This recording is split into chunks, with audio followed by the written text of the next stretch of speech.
Дараагийн дүр маань бас маш энгийн дүр байсан.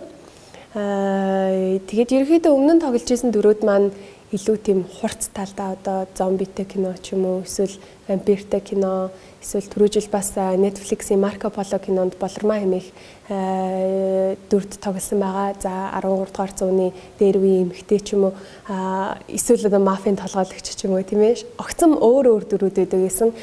Миний бодлоор огцом өөр дүр бүтээхээс илүү ялангуяа мэгэл жирийн хүний амьдралын дүрийг одоо өөрөөрөө дамжуулж бүтээнэ гэдэг бол илүү их одоо ур ухаан авиас мэдрэмж шаардсан бүтээл юм шиг санагдсан. Надад бол тулгарч исэн маш их хүндрэлүүд байсан л да. Яагаад гэх юм бол эн чинь ямар ч тийм жүжиглэх боломжгүй дүр. Ерөөсөө тэр хүний одоо ахуй тэр хүний оршихуйд яг амьдрах ёстой дүр учраас илүү их одоо ур чадвар шаардсан дүр гэж бол ойлгож байна.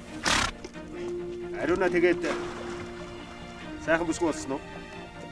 Хэмээн сайхан бүсгүй болсон да. Ариуна муу юм. Мөн бэлгүй. Тэгвэл чамайг тоохгүй юм байна. Тэгээд ялтах ахад яг хэлдэг та үлдэх үү гэж асуудаг хэсэг бол бас сэтгэлд бол маш их үлдсэн хэсэг. Яг одоо юу гэдэг чинь та үлдэх үү гэж хэлж байгаа үгээр одоо ингээд таныг үлдээсээ би ингээд танд сайн шүү гэдэг ингээд санааг тэр харцаараа мэдрэмжээрээ ичж байгаагаараа харж чадахгүй те ингээл бас ингээл нүүр мүрээ буруулаад та тийм үү гэж явах гээд байгаа мó гэж тэгж хэлж байгаа тэр мэдрэмж бол бас айгүй гоё санагдчихсан.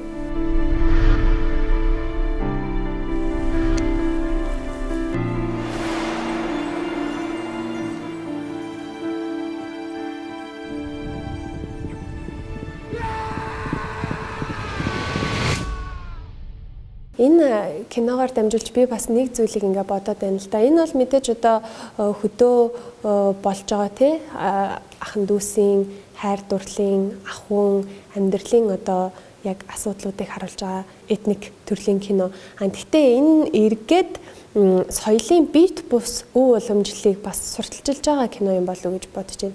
Ялангуяа дээр үед одоо Монгол кино үйлдвэр байдаг байхад их гоё тийм одоо хөдөөгийн баясгалан тийм ээ өөр сайхан кинонуудаас хүн бүр нэх учиргүй ингээл одоо юу гэдэг чинь дайн тулаан ямар нэгэн драма болоод байхгүй гэдэг чиглэлээс яг энгийн хүний одоо аж амьдрал ахуй тийм ээ жоох юм дээр гаргаж байгаа уур ухаан сэтгэл хөдлөл тэр болгон бол маш их сайхан ажиглагддаг байсан. Тэгвэл энэ одоо ялангуяа орчин үед ийм төрлийн кинонууд бас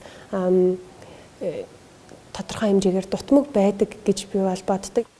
Сцен 14 6-гийн дүүбэт нэг опшн.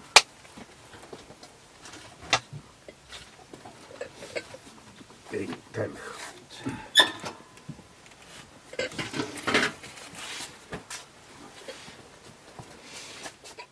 Яг энгийн амьдралаар хит элдв одоо юу гэдэг чинь гоёж чимэглэж нэмээгүйгээр тийм ээ хүрхийг зарсан энэхүү уран бүтээлийг маань бас үзээрэй гэж бодож байна. Магадгүй одоо юу гэдэг чинь дээр үеийн нэг сайхан тийм монгол кинонуудыг бас санагдуулахар кино болсон байх гэж бас бодож байна. Та худлаа ярьж байна. Ягаад гэвэл би явуулыг хүмүүст итгэж бодохгүй юм шүү дээ.